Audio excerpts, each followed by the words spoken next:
Hello, everybody, and welcome to What's the Story podcast. This is WTS 348.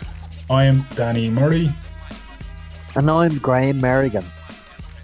We are still brought to you by Mackem Makeovers, but Mr. Mackem himself is actually on holiday, so we're not going to have people disturbing him while he's enjoying and probably taking in some serious colour inspiration off this miserable grey island that we're living on at the moment.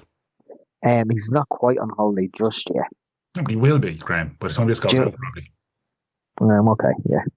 I don't know the exact. Look, to be honest, we're winging it. He's busy. He's very busy. And we make this up as we go along. He's booked up until the end of June, so get in touch for July bookings as soon as you can. There we go. Yeah. Right. And we're still not messing. He is a great interior designer. Yeah, I think people probably do still think we're taking a mick, or that there's some sort of payoff at the end of this involving Gary on an episode. And there may very well be Gary on an episode, but legitimately, support Gary. He's a great guy and he's doing great things. We might do an Ask Gary Mackem Makeover pod.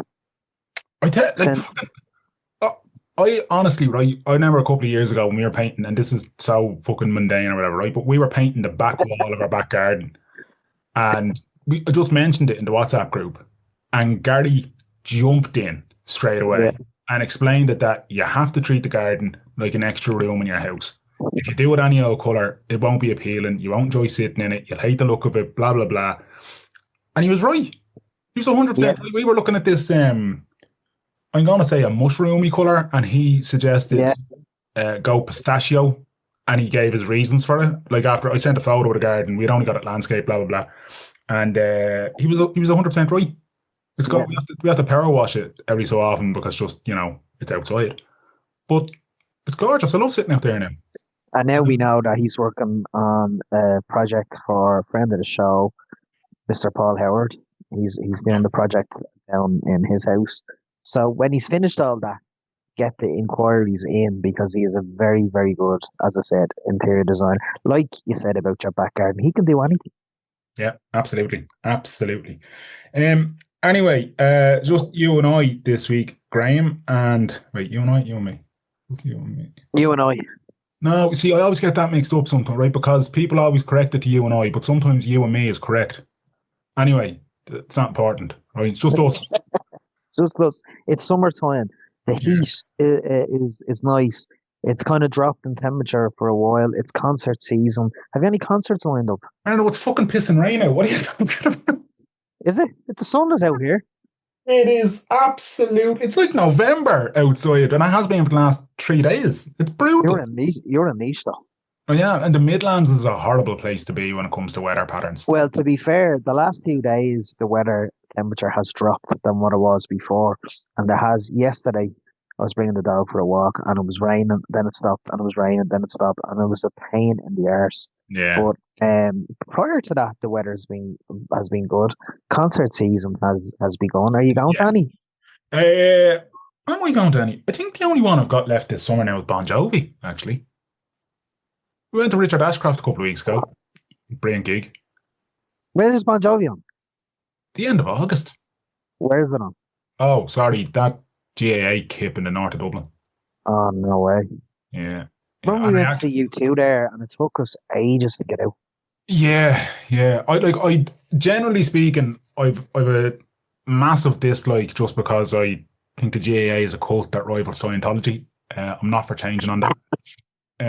Come at me, people. But I also think Croke Park is the biggest overrated kip going. I don't think it's great for a concert. I don't think it's great for anything. They need to finish that far end. I loved Oasis for it. I thought that was just special. Graham, you could have put that anywhere and it would have been amazing. But Lansdowne Road is great for a gig, though. Yeah, I agree with you. Yeah. I don't know why more gigs can't be there. I know Croke Park has their residents quota like 6 concerts a year, is it? Or 3 or something like that? The Croke Park residents thing, really, I think we talked about this a few years ago, the whole Garth Brooks saga, but like, if ever there was a more entitled bunch of people, you bought a house that is literally within spitting distance of the country's largest stadium. Of course, there is going to be events like. You don't be so, they're in it for the money, right? They're hoping to be some sort of pay, kickback, whatever, if they kick up their fucking fuss enough and then an extra gig or two was put on or exemption, they get something out of it, a few tickets they can hock themselves. I don't know. But anyway, that's my uneducated opinion, Graham, that nobody asked for. Um, Do you know what? I was actually at a concert because I've given up drink obviously over the last couple of years. Don't drink anymore at all, yeah. and I drive a lot to concerts. And with MCD, when you buy a wheelchair plus companion ticket, you also get access to their car park. Oh, And the wow. car park for the outdoor gigs are just amazing. Like you're literally like for the Fairview Park gigs, you're parked right beside the stage. So it's in a tent. But you're right beside it, like and Yeah. from the car to the actual wheelchair platform, it's less than 10 minutes stroll, like, you know. So I went to St. Anne's Park last weekend for the first time. I was always apprehensive about a St. Anne's Park gig just because it's in Clontarf and would it be a pain in the hole to get there to get home? And it couldn't have been easier. And went to see the phenomenal CMAT The Queen of car Ireland at park, this point. the Queen of Ireland. She's absolutely a phenomenal. Me and my good friend Daniel O'Neill have been going to her since her Olympia gigs, and the trajectory of her career from like the first time I seen her was 2020. She appeared Mhm. on the Den singing "I Want to Be a Cowboy," and I thought that was. You remember the revival of the Den? Yeah, I I do. I do. remember texting Pajo saying, she's going to be a star. This is confidence out of her." And And I so, just got, I will say, and over the years, to be fair to Ray Darcy, he has been brilliant at mm, giving upcoming Irish talent an opportunity and a spot on whatever platform he's on. yeah, yeah, Just when you he's been mentioned it known for then, that, hasn't he? I think he's always been really, really good for that kind of thing, to be fair to him. I know there's a lot of people who wouldn't like Ray Darcy and whatever, but I think that's one thing that he was really, really good at over all the years was always giving a platform to upcoming Irish talent. Anyway, sorry, go on. Yeah, yeah. No, just saying to the trajectory of her career. Like she had three albums, three brilliant albums, and the latest album is just phenomenal. And Yeah. I'd say for her, it's just been, and obviously, you know, music is subjective. You know, you Mm. might like it, I might like it, or whatever. But I think she's a brilliant, brilliant pop star. Her writing is very intelligent.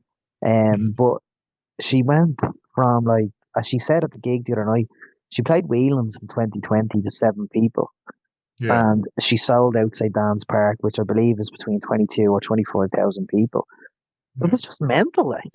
But No, it is brilliant. she came off a really good week of winning the Ivor Novello Award for Yeah. Best Album, and then she was obviously targeted by absolute fucking wankers, Yeah. fat shaming her. And then she comes home to a homecoming gig to a sellout St. Dan's Park. She deserves all the plaudits she gets because not only is she a brilliant songwriter, but her live performances are just amazing. Yeah. Amazing. And just this week, Olivia Rodrigo covered one of her songs on BBC live sessions as Like, well, which is it was very brilliant. good, wasn't It was very, very good in fairness, yeah. But I think it? Yeah. she like the other thing about CMAT that I quite like is that I don't think fame will change her.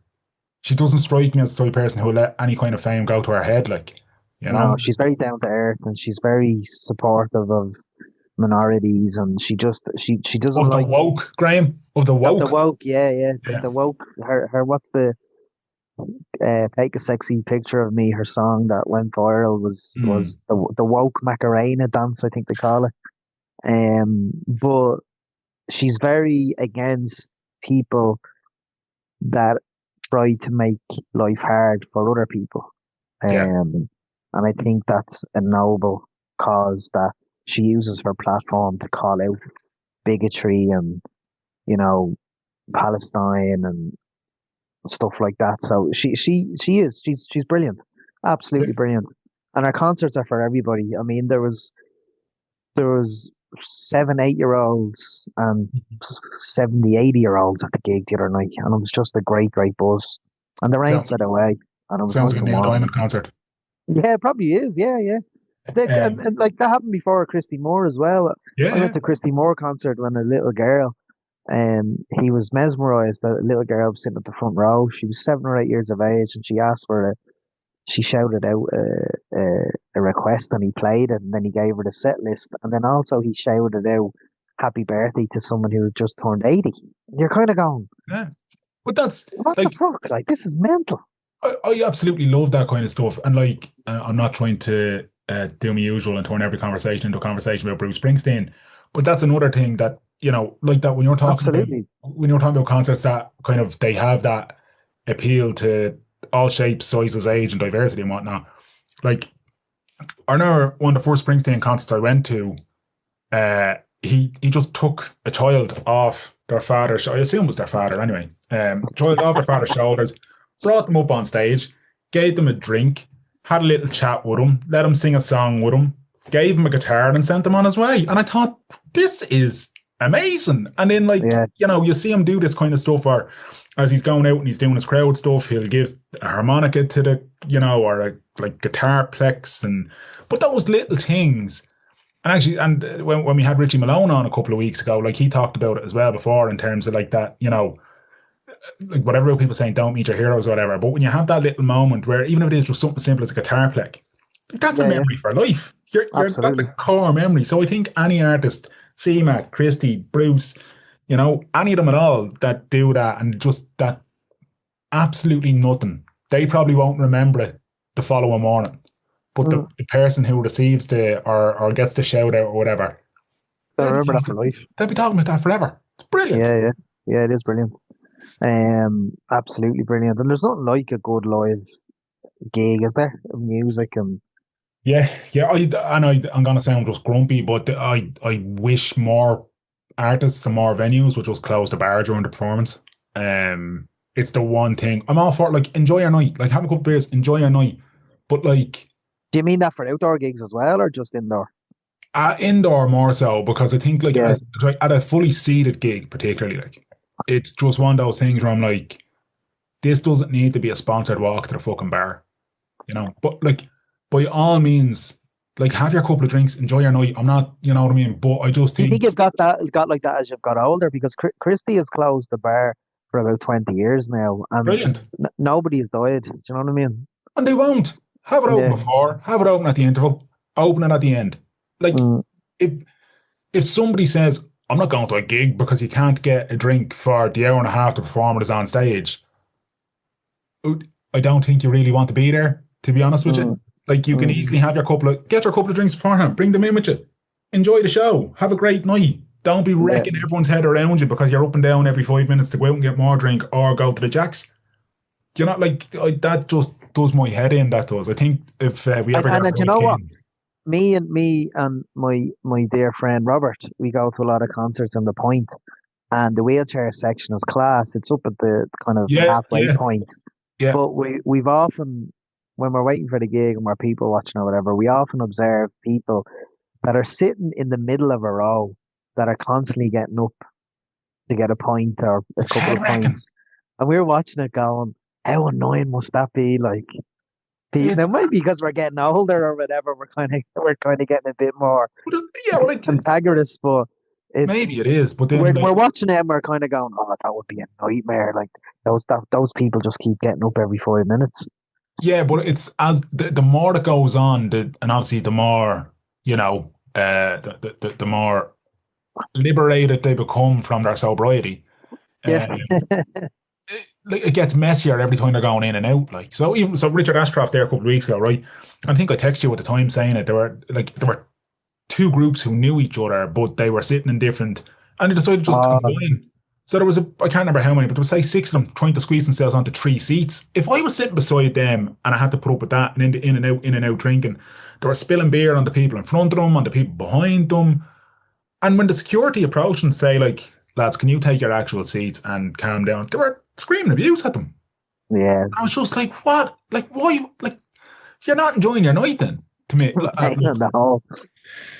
Anyway, yeah, I am. I think if we ever had Roy Keane on the podcast, he'd probably agree with us on that one. And But that's all that matters. exactly, Graham, that is all that matters. Speaking of Roy Keane, he is off to the World Cup, which is great because he'll be on ITV's coverage. I don't know if you saw the Yeah, warm-ups, did you? I'll yeah, I probably did. watch So it. I'll watch it on ITV, I think, this year. I think I usually do watch on ITV anyway, Yeah. because I would watch it for the pundits, and I just don't. I'm trying to think of the RT, like RT have announced James McLean and Didi, Ri- Haman, Richie Sadlier, and I with like great Diddy respect, and I like Richie as well. I Didi, think that's as Haman. far as it goes though. Diddy Yeah. cracks me up when he does Ireland matches and he calls us weak. Yeah. Yeah, I don't know. I think I'll probably stick to it largely on ITV though. But I don't, Because I love Ian Wright. Like, yes, I love right. Yeah, but I don't know how much of the World Cup I'm actually going to watch though. That's the other side of it. Like I'm yeah. half looking forward to it, half couldn't give a monkeys about it. You know? Well, let's put it this way. I won't be staying up till 2 or 3 in the morning to be watching Oh, matches. Like, jeez, no, no, no, no, no, not a no. chance. And Um, it's just, I think, it's like saying to me mum the other day, like, regardless of Ireland making tournaments, I always used to get giddy about European Championships or World Cup yeah, approaching. But I've got no buzz for this whatsoever, and it starts next week. like even because look, in our lifetime, Ireland have only got to what, three World Cups. Yeah, You know, and one of them I was only two and a bit years of age, so I don't have big memories of Italia '90. yeah, But USA '94 and 2002, I do remember, and it was brilliant. Absolutely, brilliant. Yeah, you know, when you talk about core memories, you know, like like USA '94, I remember just. I think that was the first like global event that I had like real awareness of and actually yeah. kind of understood that this is a huge deal. Gentlemen, this is massive. It's not just Sonic the Hedgehog or whatever. And Mhm. like, I always remember uh, Jack Charlton, John Aldridge having the argument on the sideline. Yeah, against I, Mexico. yeah, I always remember uh, thinking Roberto Baggio was some sort of god, and then he missed a penalty in the final, and me realizing I'm going to be disappointed by people for the rest of my life. I Um, remember not real or not just not comprehending how we beat Italy and Italy were still in the final. And I was 10, like, but I was still kind of yeah, going, how come we're not in the final if we beat them? yeah, yeah. But like, It, but it was a mad tournament though, wasn't it? Like because it was kind of this.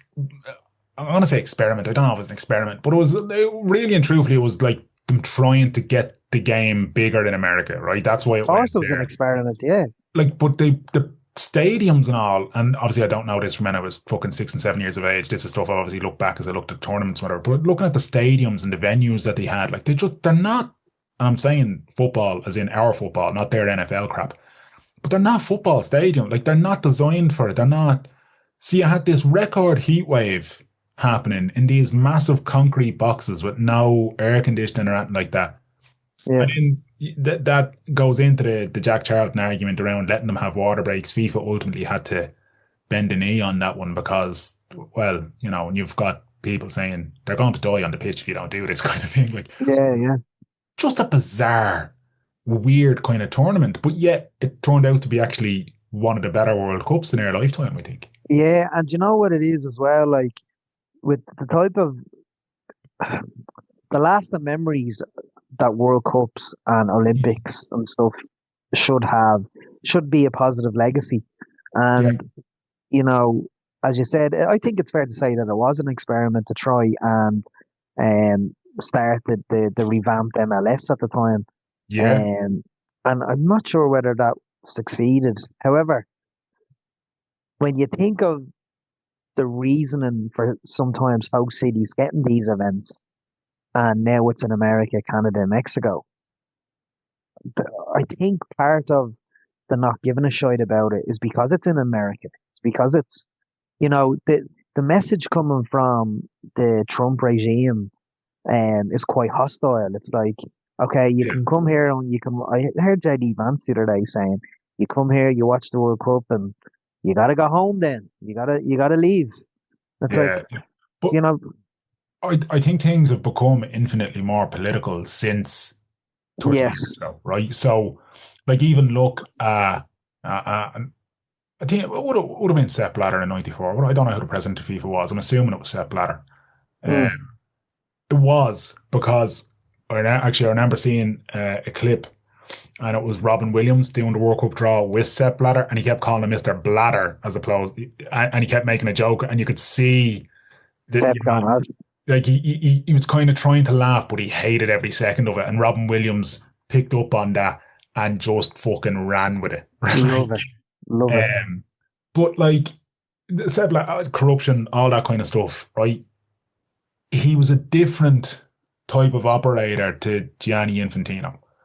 And Mm, Infantino to me is the worst type of prick walking this face of it. Like yeah, he is truly reptilian in his movements.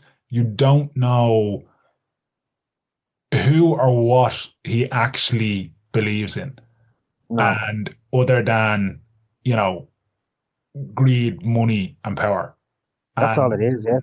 like when you Coming have up with this peace award. I mean, the Norway Football Association have asked FIFA for the reason for to to, investigate it because, you to know, investigate the yeah. award, and they want to know what the criteria is to get the award and why was the award created. Now, FIFA are going to answer that.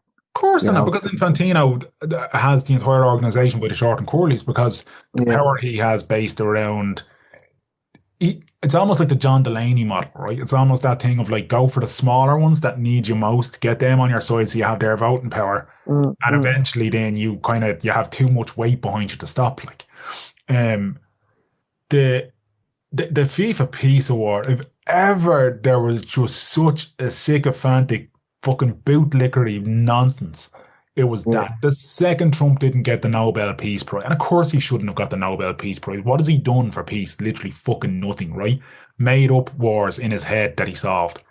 Um, He seems to be gloating about being a wartime president in the last few days. course he do, because like if you because the people are obsessed with the golden generation of World War Two for some. I've always thought that was in like weird when I was studying history and whatever in college. I always thought it was very weird the way people romanticize or have this nostalgia for things like the Blitz or D-Day and I get it. Like there's a huge emotion that's wrapped up in victory, and every single year like you have these massive parades and massive events in Russia, in the US, all that kind of celebrating Victory Day, celebrating D-Day, celebrate. So like there's a huge emotional weight to it, right? And then obviously it's the classic, and you and I know this better now from pro wrestling. It's good versus bad, right? Yeah. So everybody wants the good to win. Um, Trump has this weird complex in this whole thing where he needs to be seen as not just good, but the greatest, and he's the furthest thing from it. But him wanting to be a wartime president is because he wants to be compared to Roosevelt. He wants to be compared to Eisenhower.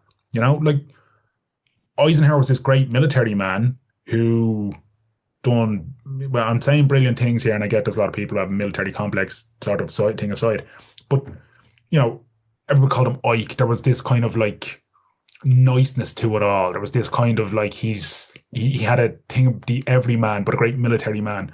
Trump has none of that, but he wishes he had all of that. So when he's talking about himself as a wartime president, it's because he wants comparisons to be drawn between what we're seeing as the greatest leaders in and when I say the name Churchill, I know you're going to win, but like the likes of Churchill, the likes of Eisenhower, he wants his name to be put in the same bracket as them, and it's never going to be because he's a But fucking.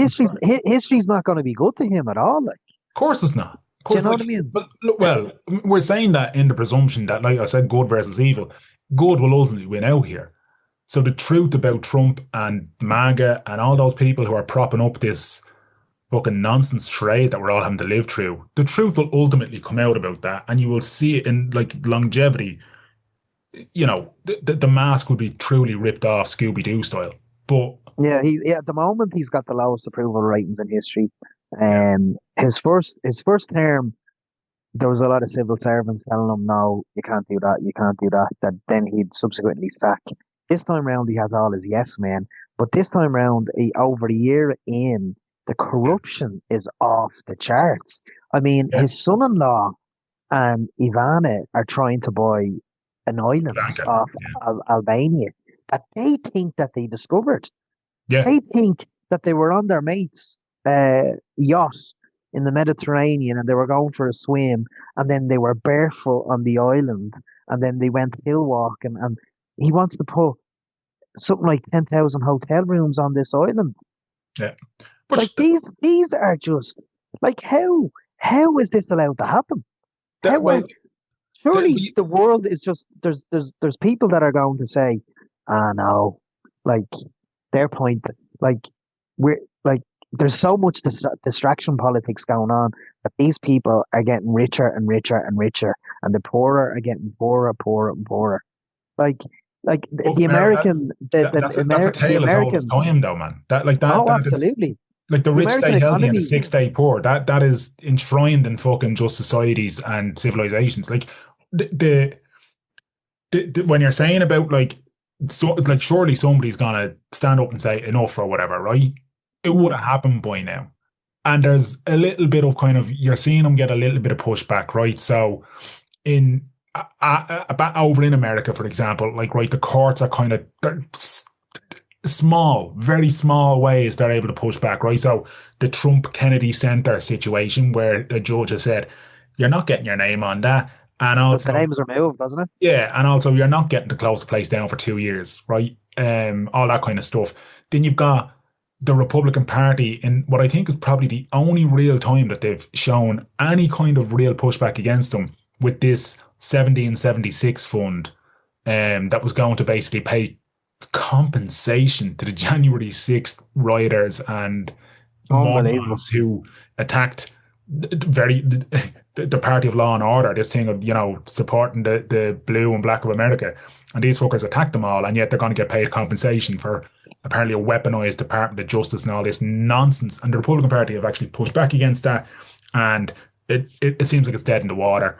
Then you've got a couple of Republican politicians who are, I can't remember the guy's name, but he put out a tweet during the week that was using the parable of the scorpion and the frog, and Trump being the scorpion, the Republican Party being the frog, saying, and for people who aren't familiar with it, the whole thing is like a scorpion says to a frog, let me jump on your back to get me across the river. And the frog says, but if I do that, you're just going to sting me. The scorpion says, but if I sting you, we're both going to drown and it'll be for nothing. So the frog is like, all right, fair point. Halfway across, of course, the scorpion stings him. And as they're drowning, the frog is like, why? And the scorpion's like, it's in my nature. Donald Trump doesn't care about anyone but himself. It's in his nature just to Yeah, lash out and sing. So when you're saying people stand up to him, it would have happened by now. If yeah. people were to stand up to him, you wouldn't have the situation that you have in Iran.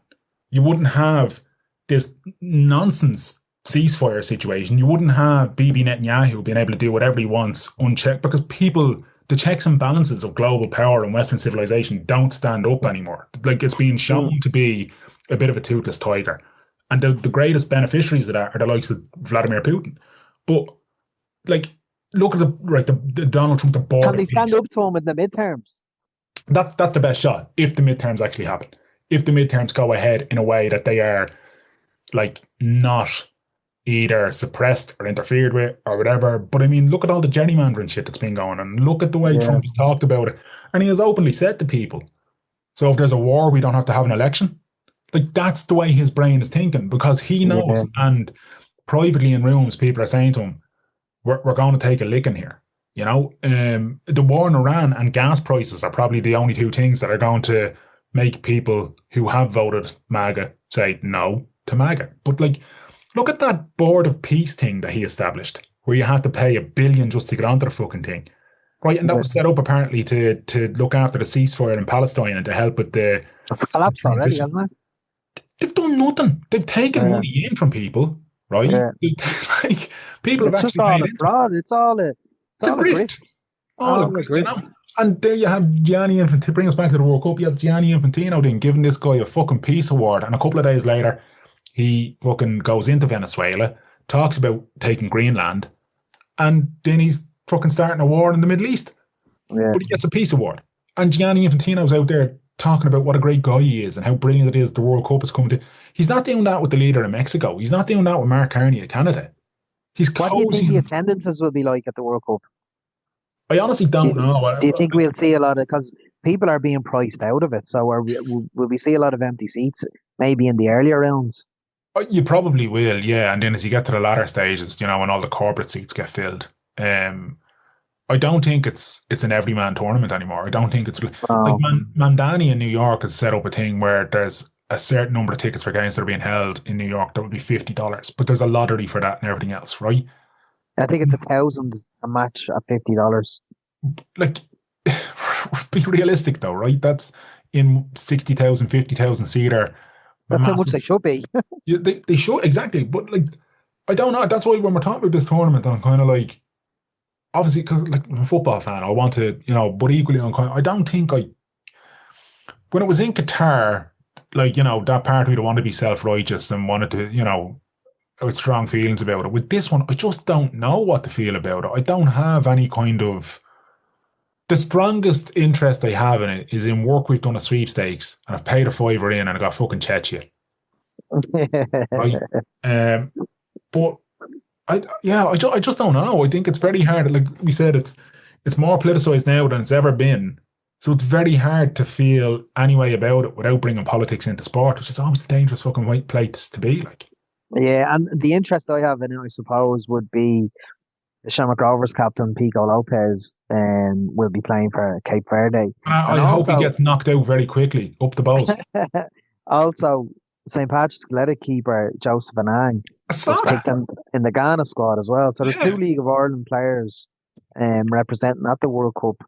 Pico probably has more of a chance than playing a few minutes than yeah, yeah, Anang. I think Anang's third choice keeper at Ghana, but that would be my only kind of interest in, I'll be looking out for that and I'll probably go out of my way to watch Pico play. But yeah, there's just a cloud over it, isn't there? yeah. It's 48 teams, there's new VAR rules coming in. Just seems like a big, again, like you were saying with the 94 World Cup, it was an experiment for other reasons, but it also feels Yeah. like this one's an experiment for maybe VAR or something like that. But But I I don't think know. I think they, in fairness, like they kind of have to try and use Oh, platforms I like agree. this Yeah. for technology. Yeah, no, I agree. I think, Definitely. like, look, honestly, if it wasn't that current regime in the White House, I think the feeling and sentiment around this would be entirely different. Like Yeah. but people are like, there's people who are not traveling, are not going because, you know, what am I going to exactly? What country am I? Well, You if you're not white, you wouldn't want to travel because you don't know if voice will pick you up. Like, Well, yeah, that's another real thing, isn't it? And but the whole thing just has a bit of a smelly sort of vibe of it. That said, I'm still going to ask you, who do you fancy to win it? I think France or Spain. I think Yeah, they're probably the strongest squads that well, I've looked at. they're I two haven't. favourites. They're This, Spain first favourite. you know the way there's always like South Korea over the years got to the quarters and the semis and stuff like that. I Yeah, think Norway might cause a bit I of a wouldn't be. stir. I wouldn't be shocked. I'd almost expect them to get to the quarters, to be honest with you. Yeah, Portugal have they got a good squad? Like I think they Yeah, might. they do, but I think their biggest problem will be Is Ronaldo? how they manage the Ronaldo factor. Like, is Ronaldo going to be able to put his ego to one side to be a squad player and not the talisman? Yeah, You at know, 41. and that's like he accolades, records, all those things matter to him, and he's still, at the age of 41 to be able to do what he does and everything is still insane. Like it is absolutely insane. But Mm. that Portugal squad, like, where Who does are he? your bets? Uh, Who do you think? I, if I'm sticking a fiver on, I'm going to stick it on Netherlands. I'm not going to call them Holland anymore. I mean, Netherlands, just out of pure. I don't know. I feel like they'll go far. I don't know why. I don't really, but I just feel like, yeah, they've always been an underperformer, haven't they, in sort of recent years? So Do you maybe think the this one. winners are going to be European anyway? Yeah, I do. Yeah, yeah, yeah. Yeah. I like to look at the Brazil squad for some reason, and I love Ancelotti. I love Ancelotti. I just mad that he was the manager of Everton Yeah. at the start of this World Cup How cycle. did that happen? Like, just fucking bizarre. Like, yeah, and Brazil obviously have like great players, but I'm also a little bit kind of like, it's not 30 years ago. It's like Brazil haven't won it since 2002. No, Yeah, that's right. Yeah. like, so it's hard. Like, just the history of the World Cup, it's hard not to put Brazil into that category. But I mean, Have they not won it since 2002? that's what I'm double checking in my head here. Right, so '06 was in Germany. Who won that? Italy, wasn't it? It was Italy. 2010 was in South Africa. Germany won that, didn't they? Or was it Spain? It was Spain, I 20, think. 2014, That was. France Oh, or Germany? here I can't remember. You know, like Argentina are the first non-European team to win it in the last, I think, four tournaments. Right, and that was Qatar. Yeah. So, do you know what? Look, the listeners That know. was that was the December World Cup, which none of us Yeah, matter. It didn't matter. It was great. yeah, exactly. We enjoyed ourselves. So, Do you right, think okay. Argentina could do a job So, sorry. again? So, 2002 was Brazil, as we said, right? Then it's Yeah, 2006 is Italy, 2010 was Spain, 2014 Germany, 2018 France, 2022 Argentina.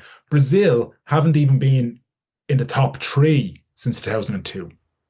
that's mad, isn't it? So the Germans are probably the most consistent across Germany and France are the most consistent across all of those years. And in the Netherlands got to a final 2010, third place in 2014. So and then Croatia popping up there, but like Luka Modric is another one that's what 40, 41. He's Yeah, not yeah. he's not going to be able to carry them into a semi-final again this time around. Like, No, well, he failed in getting Milan into the Champions League this year, so yeah, that's it. So I don't like yeah, I don't know. I think that is so I'm just, I'm going to stick with Netherlands, right? But what I be like, France obviously have. what makes you say the Netherlands though? I don't know, to be honest. When I look at all the teams that are there and I just look and I be like, I feel like there's not a lot of attention on them. There's not a lot of pressure on them. Why not? And any outsiders? Who would be considered, like, what would you say is an outsider, though? Do you know what I mean? Like, what? An outsider, I suppose, just an overachiever more than an outsider winning, just an overachiever. So, I think Norway.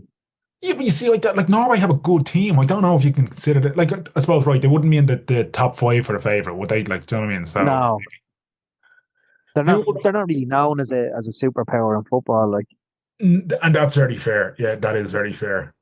For what it's just worth, think what Haaland and Odegaard, and just think they might do okay. they're 150 to 1, Graham. So you get Well, them each way or up to a semi-final and you might get returns on that. Not that we're condoning gambling, folks. That's just two friends having a conversation about what to do with their disposable income. Relax. might have a look at that. Um, I don't know. Like, it's weird, right? Because Spain are 4 or 5 to 1, depending on where you gamble. France 5 or 6 to 1, depending on where you gamble. England 8 to 1. Brazil 9 to 1. Argentina 10 to 1. Portugal 10 to 1. Germany 16. Netherlands 20. Belgium 45. At that point, you take a massive jump out to the 80s, and you're talking USA, Mexico, Japan, Uruguay. How Then are you're, USA 80 and Norway 150? yeah, I don't know is the honest answer. Unless is Pochettino still in charge of the US? Are they expecting him Yeah, to he is. perform Yeah, some sort of yeah. manner? But maybe it's just because they're saying it's basically a home tournament for them. They'll go far, they'll do well. That's Maybe, mad, isn't it? maybe that's why Mexico also have, the home advantage maybe plays a big part in this. Yeah, Um, I'm going to stick with me tip of the Netherlands. Netherlands at 20 to 1, I think, is worth a fiver, right? yeah, yeah, yeah. Definitely. And if I'm going to put one on a team to go deep and surprise us, let's have a quick look here, Graham. I'm going to, do you know what? Fuck it. I'm going to say Scotland are going to surprise us. I'm going to say they're going to You get out of their think? group, and their group is hard. Did you see their centre midfielder Billy Gilmore got injured in a friendly at the weekend? He's ruled out. You'd I be didn't. sick. I didn't. I'm going to You'd change be the bet. abs. Huh? I'm going to You change the know, bet. I didn't see that. oh, you'd be sick though, wouldn't you? Ah, Get yeah. get But injured. there is always somebody who like that. Darren Fletcher's son got called up in his replacement. Yeah, is it Tyler? Is it? Tyler Fletcher. Yeah. But like, there's a couple of groups there that it's kind of like, Jesus, how are you? Like, how is that a group? Do you know what I mean? How is that like? Or how are you at the World Cup? Like there are teams. So right, Switzerland, Canada, Bosnia, and Qatar. It's the worst group in World Cup history. Has to be. Like, I'm sorry, but how in the name of fuck is that? Like, do you know what I mean? And then so Brazil and Scotland, right? Actually, you would expect Scotland to get out of that group. So Brazil, Morocco, Scotland, Haiti. Top two go through, and eight third best Yeah, third places get through. yeah. So like Morocco, what they got? Hakimi, your man Bono, whatever you call him. I don't know. I like Scotland could do them, right? So it's obviously gone in between, and if not, they'd be hoping for the best third place kind of way. But Brazil are probably looking at that group and they're saying like we can leave the lads at the swimming pool and we can stick the coaches on the pitch and we can Exactly, win. yeah. And Brazil are that's where probably size saying to is call the lads in for the group or the the when we get knockout out of the stages. group. But Yeah, that's the other side of this is that like the inflated World Cup, and again, it's done so that the established nations, the bigger ones, they go further and the money stays in. yeah. You know, like look at Saturates it like though, doesn't it? USA, Turkey, Paraguay, Australia. What? Like it makes you even more depressed that we didn't qualify. Yeah, no. You know, Yeah. oh my God, Germany, Ecuador, Ivory Coast, Curacao. Curacao was who Scotland are playing on Saturday. I would say that, again, like that, the Germans, some of the lads haven't even caught the flight over. Yeah. They're like, we'll come out in the middle of June and everything will be fine. Speaking of World Cup and Curacao and Scotland and all, have you seen the Adidas range of the football jerseys? Sensational. Oh my God, they're The, gorgeous. the Adidas original stuff is absolutely I've brilliant. bought the Japan one, the Nice. third one, or the Yeah. second one. It's a white original Adidas one. It's a long sleeve beauty. Yeah. That is. I'm But sorry. they've released a load of callback stuff like Yeah. the zippy tops and all. Yeah. Gorgeous, gorgeous gear. That Curacao jersey's gorgeous as well. Yeah. They've How done are a they really good Adidas job. and Ireland or Castor? Like, if we had made it to the World Cup, we'd be the only nation there with Castor. I like sometimes when you see, and this is like where, and I'm not saying Castor are corrupt, right? But I'm just saying sometimes when you see some of these deals coming along and you're like, How? What? Like, Like what? Leinster and Ireland You football know? are Castor, and the gear Yeah, is rotten. it is. Yeah, and they also have some of the F1 teams, which I always thought was very odd. Like they've got red. I don't know if they still have McLaren. They definitely have Red Bull. And then you've got like Ferrari, Mercedes. They all use Puma, or they've got actual designers like fucking Calvin Klein or Tommy Hilfiger or whatever to do their gear. And then you've got teams that are using Castor, and it's like what? There's more people wearing retro Ireland jerseys than the new jerseys these days. So The that'll new tell you jerseys are all you need absolutely, to know. but I don't think Ireland have had a decent jerseys in the mid 2000s. I don't, their last Umbro white and green one, with no sponsor on that, was long sleeve. Yeah. I thought they were two crackers, but they haven't had one since. Actually, and speaking of 94, 94 had some unbelievable kits. Classic, But, yeah. but The only thing, because, my only gripe is that the goalkeeper jerseys was just all the same template. but the goalkeepers have always suffered with that.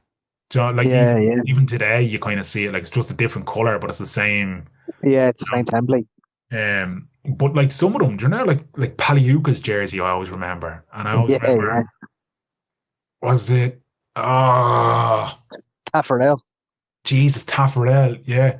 That was a fucking right. Brazil, Italy. One of the things that actually Baggio missing that penalty, and oh, jeez, we'll wrap up because we've been waffling, right? Yeah, Baggio missing that penalty. I always like that because I'm an F1 fan. Ayrton Senna died about a month before the World Cup started, right? Brazil, like a yeah, Brazilian hero, three-time Formula One world champion, just a huge icon in Brazil, right? Died in a crash in Imola, the Imola Grand Prix, 1st of May 1994. The World Cup's happening, right? Brazil has had 3 days of national mourning for Senna's death. mm, They get to the World Cup final, they miss the penalty. Or sorry, Baggio misses the penalty. And it was either Taffarel or one of the Brazilian coaches says that was Ayrton Senna guiding that penalty over the bar to cheer up stop, the nation. stop. I always thought that is fucking bananas. That, you know what I mean? Like, talk That is about that's up there with Diana Ross missing her penalty. oh, E- yeah, e- Jesus, he's absolutely shanked it. But yeah, I always remember that, and I just thought that was very just as an F1 fan. even after us waffling there for the last 20 minutes, 25 minutes about the World Cup, I'm still not invigorated to go out my way to watch the early rounds. No, Maybe, no. maybe as it gets closer and there's nothing else on the telly because it's the summer, you'll just stick it on. But Listen, and I've watched 2 episodes of Love Island since that started, and honestly, it's not a vintage year, so it's not like that's going to be threatening me World Cup watching either. Maybe Clarkson's Farm will be the only thing that keeps it off me telly. I don't, I I've don't been watching Long Lost Families and bawling my eyes out. Maybe don't know. to watch that. Yeah, Jesus, there you go.